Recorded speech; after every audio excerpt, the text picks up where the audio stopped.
So iOS 26 is finally here, and Apple have introduced a bunch of new features. I've been testing out this software for the past couple of weeks now, and in this video, I'll be sharing my top features that you need to know about. So first of all, let's address the elephant in the room, which is of course the name change. A lot of you are probably wondering how the hell iOS 26 came about so fast, when we were literally just on iOS 18 a few days ago. Don't worry, we've not skipped ahead in time. Apple are just renaming the OS to match the year in which it's going to be available. So it's called iOS 26 because it's going to be available for the majority of 2026. And it will be available on the following devices shown on screen. Before we get started, also make sure to check out my wallpapers on my website. They're a great way to support the channel. Okay, so moving on to what's actually new. The first thing that you'll notice is the brand new redesign across the whole system. So Apple have redesigned all of the icons and animations throughout the OS, and they're calling this new design Liquid Glass. It's definitely very Vision Pro inspired with the whole translucent aesthetic, and I have to say, the level of detail Apple have gone into here is really impressive. You can see here as I'm swiping across these tab bars, how the glass is almost reflecting what's beneath it. You know, it looks as if you're staring directly into a pond. You'll also notice that in apps like Safari and Music, when you scroll down a list, the tab bar at the bottom will automatically disappear and reappear when you scroll back up. In theory, this should allow for your content to wrap around the entire display instead of cutting off at the bottom like before. And on the home screen, if you hold down on the screen and head into Customize, there's a new customization option for your home screen icons, which makes everything transparent. Or alternatively, you can choose to tint the glass to a different color, and you can alter things like the level of transparency and the saturation to get the look that you want. Personally, I think I'll just be sticking with the dark colored icons. I think the transparent icons are a bit too much for me.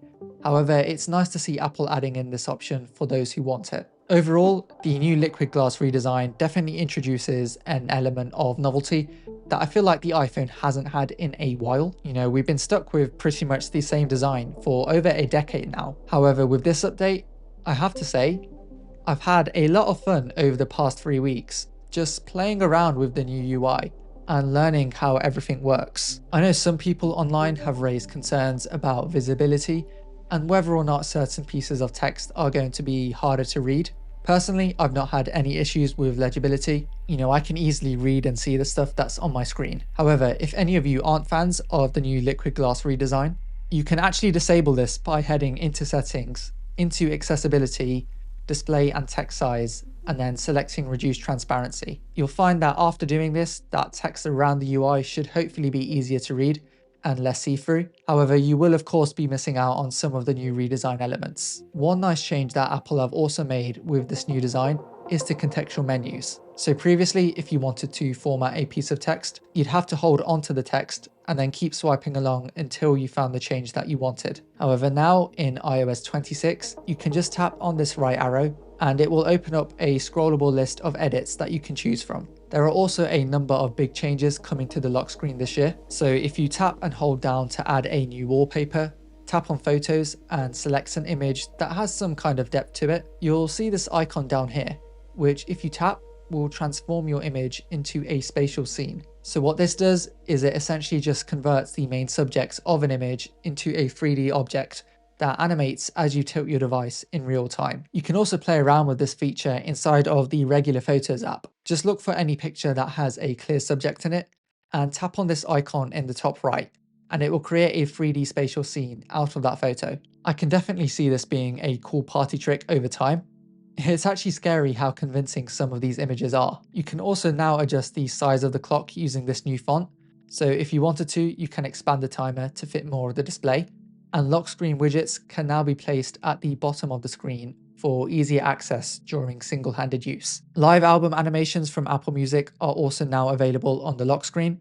So tapping on the album art in the lock screen music player will now expand the artwork and continue to animate, just as it would do inside of the regular music app. Obviously, not all music albums will support this, since it does depend on whether or not the specific artist has created their own animation, and currently this feature is only available on Apple Music. Other services like Spotify and YouTube Music will have the option to introduce this feature. However, it remains to be seen if or when they'll actually do that. Another feature Apple have added to the Music app is being able to pin playlists and albums to the top of your library. To do this, you simply tap and hold on the playlist that you want to add and then press pin, and it should appear at the top of your library. You can also move the pin folders around to arrange them as you wish. Within the playlist section of your library, you can also now create playlist folders on the iPhone, which was previously something you could only do on the Mac. So let's say that you had multiple playlists from different music genres. You could theoretically categorize them all into separate folders if you wanted to. And within the Up Next section, there is now the option to replace crossfade with auto mix. So what this feature does is, as you approach the end of a song, Apple Music will try to intelligently figure out what the best transition to the next song will be. You know, it's sort of like having your own personal DJ. Now, to be honest, I've had some pretty mixed results with this feature so far. I find for genres like hip hop and R&B, which is what I tend to mostly listen to, the transitions often don't seem to be that great. I don't know if it's because I've only been using a beta so far, so perhaps this is something that Apple will refine over time. And it's not really something I can demo on video, because obviously I don't want to get a copyright strike from YouTube. So you'll just have to take my word for this for now. The camera app has also gotten a new redesign, so gone are all of the settings that used to be displayed on the screen. Instead, you now just have the video and photo tabs, with a swipe to the left or right revealing the remaining camera modes, which in theory is meant to allow for a more simple layout for regular users. If you need to access the exposure and other settings from before, you can simply tap on this 6-dot button in the top right, or swipe up to expose all of the settings, if you pardon the pun. And if you're the type of person who's terrible at keeping their lens clean, the camera app will now give you an alert if a camera lens needs to be cleaned. Although again, I've had a few instances where my lens has been dirty and I've not received that notification, so maybe this is something that Apple will fix in due time. When it comes to battery management, Apple have introduced a new adaptive power mode that makes small adjustments to your phone's settings to extend its battery life. So for example, it might slightly lower the display brightness or slow down certain background activities to preserve power. Low power mode is still available if you want it. This mode is sort of just in the middle. It's probably not something I'll be using personally. However, if the rumors about the new iPhone 17 Air having a smaller battery are true, then I can see this feature coming in handy for those users. The one battery change that I will be using is the new charging status bar. So when you plug in a charger into your iPhone, you'll now see a widget at the top of your screen telling you how many minutes it will take to charge to 80%. And if you want to see the full breakdown to 100%, you can view that in the battery section of the settings app. You'll also now receive a notification when your AirPods are fully charged, similar to what you get with the Apple Watch, and you'll receive a similar notification for when the case needs charging.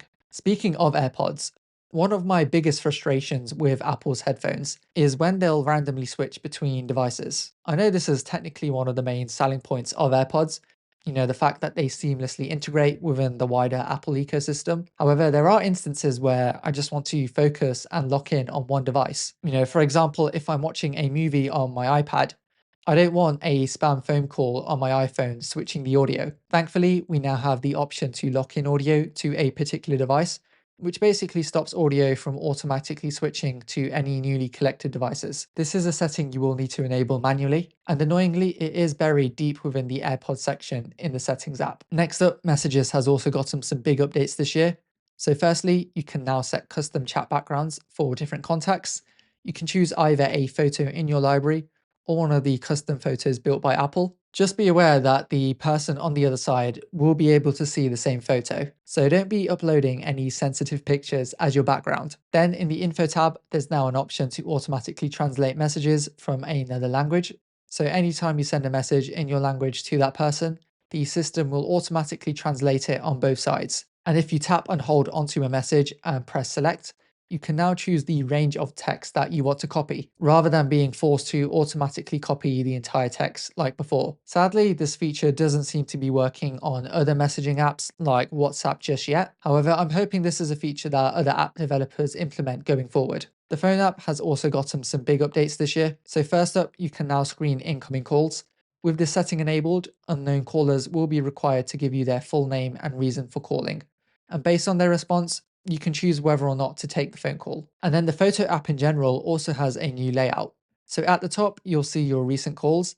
And to call somebody, you now have a dedicated phone button to the right. So this just prevents you from accidentally miscalling somebody. However, if you're not a fan of the new layout, you can revert back to the old one by tapping on this icon in the top right and going back to classic view. Next up, in the Files app, you can now open folders using a toggle system, similar to how it is on the Mac, and different folder icons can be customized using an array of emojis or icons, and colors can also be customized using the tag feature. You'll notice that anytime you open a PDF now, it will take you into a new app called Preview. So yes, Apple have brought over Preview to the iPhone for editing and marking up PDFs. It has all of your standard settings, like being able to combine PDFs and add or swap in pages. One of the big advantages is that you can now open PDFs in dark mode, which wasn't something that you could do previously. However, if you do want to continue opening PDFs inside of the regular Files app, you can just tap on a PDF, select Open With, and then select Preview with Quick Look.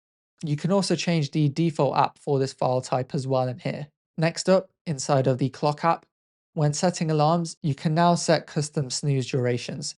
So previously it was set at 9 minutes by default, and you couldn't change it. However, now you can. When it comes to Apple Intelligence, no new major features were announced this year. However, visual intelligence has been slightly updated, with it now being able to detect on-device searches. So let's say I have a picture of this tall building here, and I want to know the name of it. I can just take a screenshot with my phone, and there'll be an option to summon visual intelligence and ask it to identify the building. You can either reverse search it on Google or ask ChatGPT, and you can circle on specific parts of an image. So if you're trying to identify the name of this mouse on my desk, you can just circle around the mouse and it will only search for that object. Also, when viewing notification summaries, you'll now have a line of text telling you when Apple Intelligence has summarized them. Next up, inside of Control Center, there is now an option to add a reminders button in case you need to quickly create a new reminder without having to open up the app. And the Calendar app now has the option to let you view 2 days side by side by selecting the multi-day view in the top right. And for our final feature, you now have the ability to like and subscribe on this video if you found any of these new features helpful. So make sure you go ahead and blast those buttons. So those are some of my favorite features from iOS 26 this year. Obviously this is a very big update, so I didn't get a chance to cover every single feature that was introduced. However, overall, I think this is a really good update for iOS. It's the first time in a long time where I've actually had a lot of fun getting to grips with the new design. But yeah, let me know in the comments down below what your favorite feature was. Hopefully you guys enjoyed this video. Make sure to follow me on Instagram and Twitter and subscribe for the next one.